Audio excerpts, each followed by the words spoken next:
Welcome to the program. I'm Jeff Schechtman. Underneath the circus of our political process, a uniquely American feature, are the power of both personality and words. The way those two things come together, like lyrics and music, have shaped and guided us for the 240 years of our republic. The personalities are the men and women that put themselves out there into the arena, who often have a vision or passion for where they want to take their constituencies, using the power of both charisma and persuasion to get them there. The other part is the words, because language matters.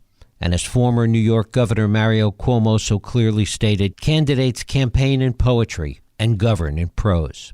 But both are about language. It's why we sometimes know the names of the best of those that help our leaders express those words, as Ted Sorensen did for JFK, as Bill Safire and Ray Price and Pat Buchanan did for Nixon, as James Fallows did for Jimmy Carter, as Michael Gerson did for George W. Bush, and as Peggy Noonan and Tony Dolan did for Ronald Reagan. For Barack Obama, Cody Keenan helped write the lyrics to the president's music. As such, he had not just a front row seat to history, but with his words and collaboration, helped shape that history. All of this comes into bold relief during 10 days of the Obama presidency in June of 2015. Like poetry or the history of a grain of sand, so much of America is captured in the intensity of those 10 days that Cody Keenan writes about in his debut book, Grace, President Obama and 10 Days in the Battle for America. Cody Keenan began as a campaign intern in Chicago and became chief speechwriter at the White House and Barack Obama's post-presidential collaborator. He teaches a course in political speech writing at his alma mater, Northwestern University, and it is my pleasure to welcome Cody Keenan here to talk about Grace, President Obama, and 10 Days in the Battle for America. Cody, thanks so much for joining us. Hey, Jeff, nice to be with you. Well, it is great to have you here. I want to talk about the general amount of things that go into any speech. In so many respects, you're dealing with feelings, you're dealing with marketing, you're telling a story, and you're trying to nudge history along just a little bit. Talk about all of those things that come together in really the perfect storm of speech writing. All of that is true. You know, the single most important thing about a speech is that it should tell a story. And whenever we would sit down before a big speech, we would ask ourselves, the president and I, what's the story we're trying to tell here? And while a lot of the White House is responding to events, being reactive to events, at your best, you can set the tone for the country. You can change the terms of the debate. You can move people to a cause. Talk about the historical framework in working on speeches, especially important ones, major ones, certainly some of the ones you talk about in Grace, the sense of history that's pervasive. Yeah, it's always around you, and you're aware, especially in the White House, that you're part of a continuum of American history. And when we could, we would try to remind people of that, that democracy is kind of a longer game, a longer struggle. But a lot of the time, we wrote 3,477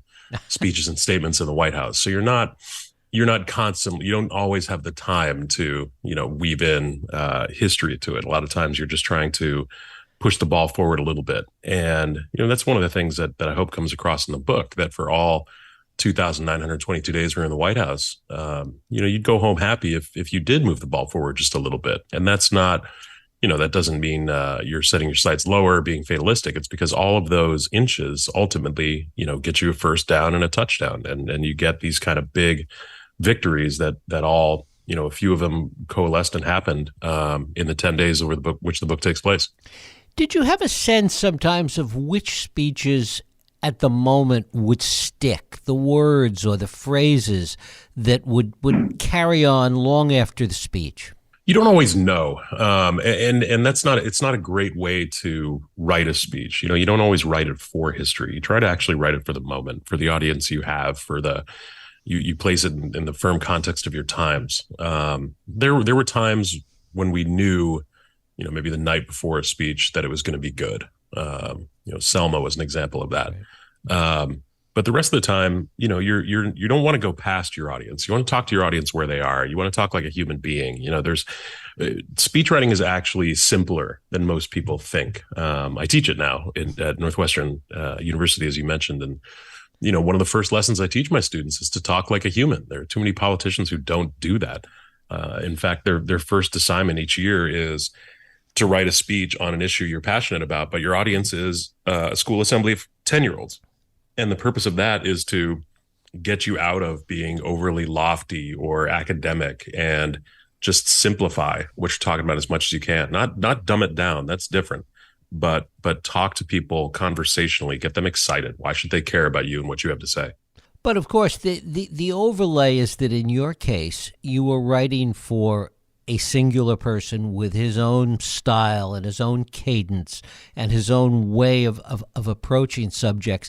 Talk about embodying that as you're writing speeches. Sure. That was the challenge of writing for Barack Obama, is that he was a writer, and he was a very good one. He's on record as far back as the first campaign in 2008 saying, "I'm a better speechwriter than my speechwriters." So that was always our challenge, was he would keep us on our toes. And the way he viewed speechwriting was as a collaborative exercise.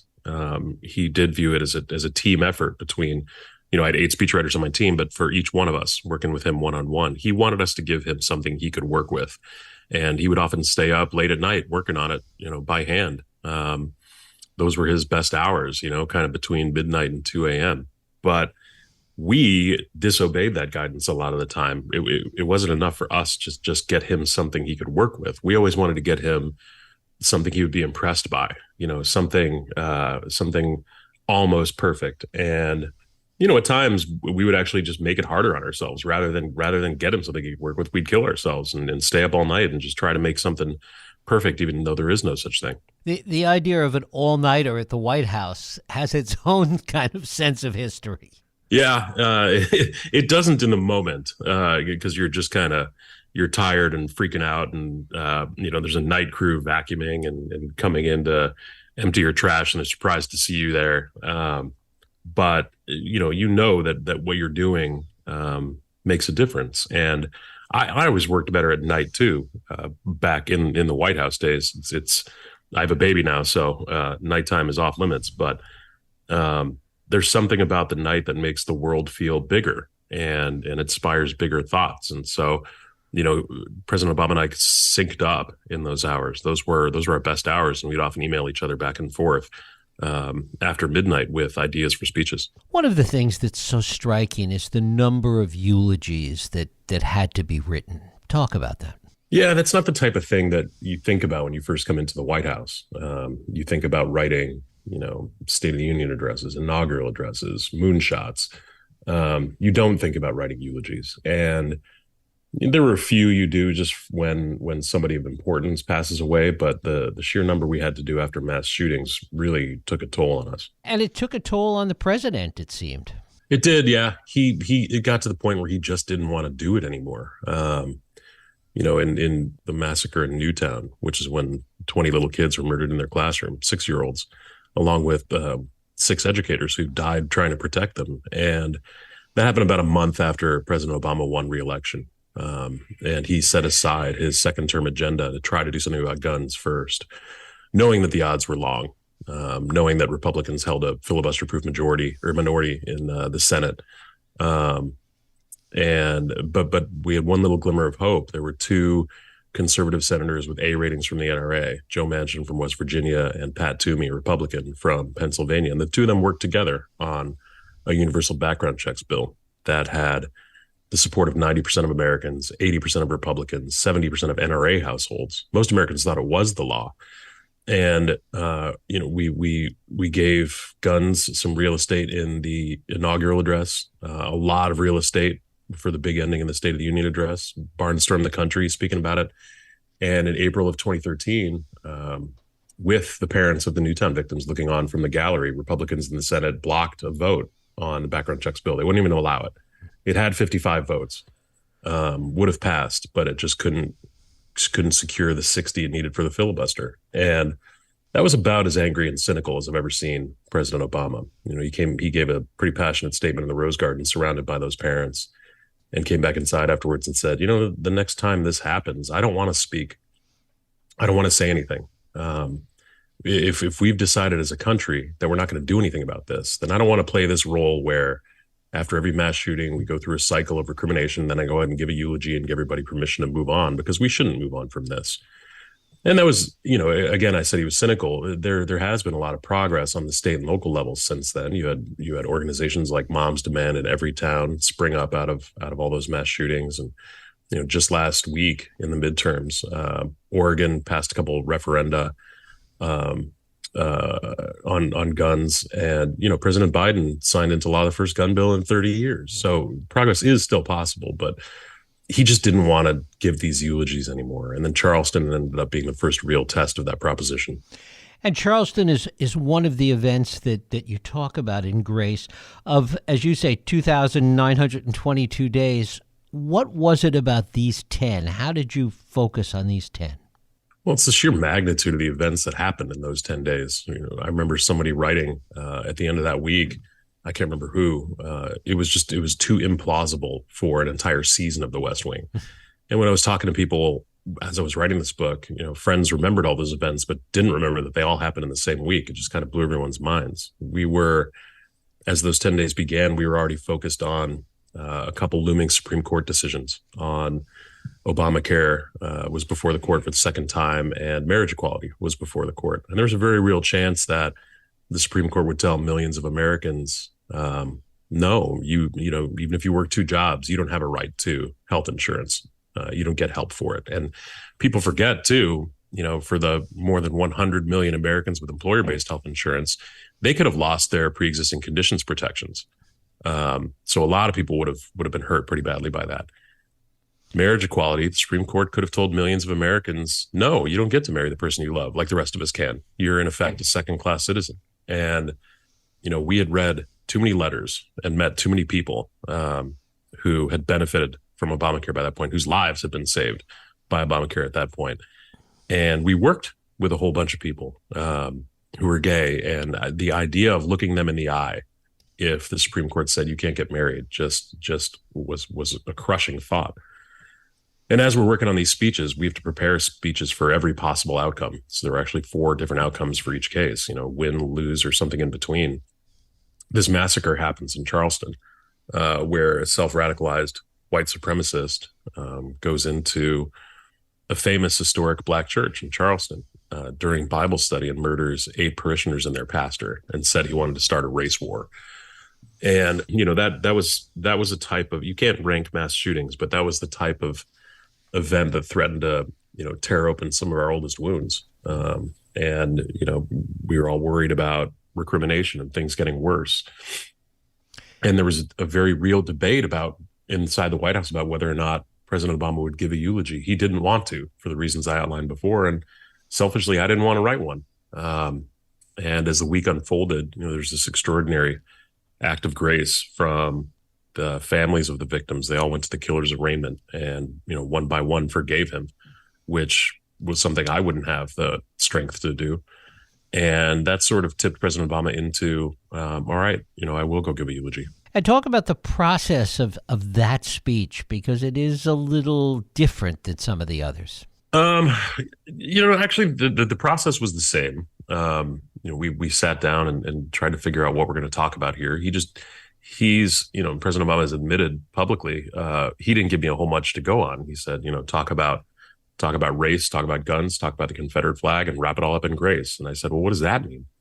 And so while I'm working on these other speeches with my team, I start to piece together a eulogy and give it to him the afternoon before, which is pretty typical. But he called me back to the White House that night around 11 o'clock, and he had pretty much rewritten the back half and really made it sing. He basically crossed out everything after I wrote the phrase "Amazing Grace," and he rebuilt the back half, the structure of the speech around the lyrics to the song. And it was beautiful. And, I felt like I'd let him down because I just wasn't able to get him something that met the moment.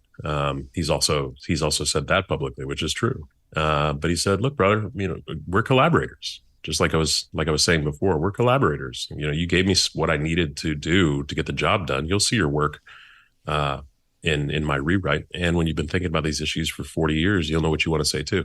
What was the most difficult experience for you? I mean, whether it was in this 10 days or even in the broader 2,900 plus days, the most difficult speech, the most difficult experience for you in the West Wing? Newtown, absolutely. I mean, how do you eulogize 20 little children? And we had less than 48 hours to do it. That mass shooting happened on a Friday, and the memorial service was on a Sunday. And the country's still in shock, but the town is still really in shock. And the president spent 3 hours on Saturday afternoon at Newtown High School, because the elementary school was a crime scene, meeting individually with every single family for 3 hours. And, it was the first time I've ever seen, maybe the only time I've ever seen a Secret Service agent cry. And, still, as we're working on this eulogy in the school, he just goes and composes himself in the bathroom for a minute or two, and then has to go out and give a eulogy for 20 little children, 6-year-olds, 5 and 6-year-olds on national television. And it's impossible to find the words for something like that. But somehow you did. Tell a little bit about another mass shooting, the one in Tucson with Gabby Giffords, and the speech that you wrote for that, and the story of the little girl. That was Tucson in 2011, when Congresswoman Gabby Giffords was targeted and shot in the head while she was doing an event with her constituents outside a grocery store. And one of her interns died, a federal judge died, a couple retirees died, and this little girl died, Christina Taylor Greene. She was just 9 years old. And what I decided to do there with that draft was, towards the end, actually sort of shift the president's tone so that he was almost speaking like a little girl. There's this, we do a lot of research after an event like this into the people's lives. And, she was 9. She was just becoming aware of democracy, and she was in student government. She was the one who wanted to go see her congresswoman, someone who she thought was good and a hero to someone like her, a role model. And so I wrote that part of the speech towards the end with shorter sentences, almost like I was talking about with my students' assignment earlier, something that was written for younger people, and in the voice of a younger person, someone whose eyes were undimmed by cynicism, someone who's still alive to all the possibilities of America, and we as a country let her down. And my researcher found this book they called Faces of Hope, that featured one child from each state who was born on 9/11, just kind of as this way to, I don't know why the person wrote the book. I assume it's just some way to make sense of something senseless, some way to find hope out of something awful. And she was born on 9/11. She was the one from Arizona. And on both sides of her picture in the book, of every child's picture in the book, there were, wishes for a young child's life. And the ones on either side of hers were, I hope you know all the words to the Star Spangled Banner and sing it with your hands over your heart. And I hope you jump in rain puddles. And I thought that was just a nice image to end on, when this little girl's been taken from us and this community is reeling, that she's, up in heaven jumping in rain puddles. Aside from growing older and going through these experiences, talk about how your view of the world, how your view of politics shifted or changed or became reinforced during your time in the White House. I don't think it didn't. It definitely didn't make me more cynical, or I wouldn't be teaching my students. I wouldn't be working with progressive candidates. It actually made me more alive to the things we can do together. None of us went into the first campaign or the White House thinking, okay, great, we're going to get everything done that we want. We knew how messy and difficult democracy would be, and it turns out it is. But we were able to do some pretty extraordinary things, and the team we worked with inside the White House, we loved each other, which might sound, a little too sugary, but we were all, most of us were forged into a family on that first campaign, the longest primary campaign in history. And a bunch of us lived together while we worked in the White House. And, a lot of us got married while we were in the White House to our colleagues, like I did. And, I tell Obama to this day that he's got dozens of little grandbabies running around the country. just by virtue of the fact that he decided to run for president and hire a bunch of young people. Um, and you've got a bunch of my former colleagues have run for office. One of them flipped a seat in North Carolina and became a congressman. And, now I teach all these 21-year-olds, everything that I've learned, and they are so eager and impatient to get into politics and change things that it's impossible not to remain hopeful. And that's not a naive sentiment. I mean, you look around and politics can just seem busted all the time. But that's what a democracy is. It's never been easy. No one's ever gotten everything that they want. It's always been rancorous. That's why the subtitle of the book is the 10 Days in the Battle for America. We're always engaged in this battle. We always have been, and we always will be, because it's just, democracy is, as President Obama said, it's not a clash of armies. It's a clash of wills. And we're constantly engaged in this battle to determine the true meaning of America. And whichever side works harder and longer without ever giving up, and joyfully, there should be joy in politics too, in the struggle. That side's ultimately going to win out. Have we lost that joy, do you think? Has some of that joy slipped away? I think a lot of candidates have, yeah. And the way the media ecosystem and social media are set up, it's, joy doesn't sell, rancor sells. But I send my students to campaigns. I encourage them to go join campaigns. There is joy on campaigns. It is fun to work with other people around a candidate or a cause you believe in. And it doesn't have to be electoral campaigns. It can be advocacy campaigns. But that's not the type of thing that gets picked up in the media, because it's not as sexy as rancor and division. But yes, there is a lot of joy in the struggle of it. And I do think candidates should be out there having more fun, being more joyful. If you watched President Obama on the campaign trail before the midterms, he has a lot of fun, and people gravitate to that. It doesn't have to be petty and mean-spirited and mopey all the time. Voters enjoy and reward someone who looks like they're having a good time.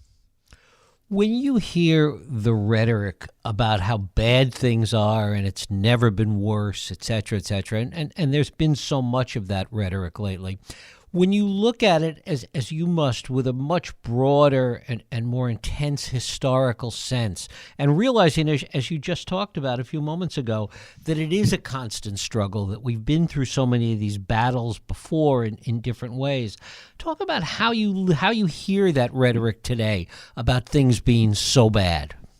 Well, everyone kind of looks through their own individual immediate prisms, right? And nobody wants to be told, oh yeah, we had a civil war once. Oh yeah, we had a civil rights movement where people got their heads cracked in for just trying to get their equal right to vote. Nobody wants to be told these things, as if it diminishes the very real challenges we all have in our lives today. But it's true, I mean, we all have our problems today, but is there another era in American history in which you would rather be alive than right now? I'm sure there's some of the MAGA crowd that would prefer to live in the 1950s, because the 1950s was great for being a white guy. It wasn't necessarily great for everybody else. President Obama always used to say, imagine if, you could be born at any time in history, but you don't know what you're going to be. You don't know if you're going to be a man or a woman. You don't know what the color of your skin is going to be. You don't know where you're going to be born. Would you really choose another place in another time than right now in America? And that's a pretty tough thing. I sure wouldn't. That's a pretty big gamble. So, but that's also not a winning argument. You don't want to be the candidate who goes out and tells people everything is great. People don't need to hear that. That's not a candidate's job. And I actually, the Biden administration did that a bit this year, which I think was a mistake. You don't have to go out and say, look how good the economy is. People know how they feel, and people know what they're really going through.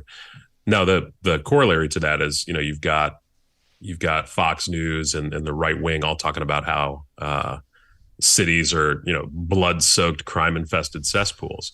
I live in New York City. That's not true. It is true that there have been spikes in violent crime in most cities in America, but you widen the aperture of the lens, it is still way lower than it was 10 years ago, 20 years ago, 30 years ago.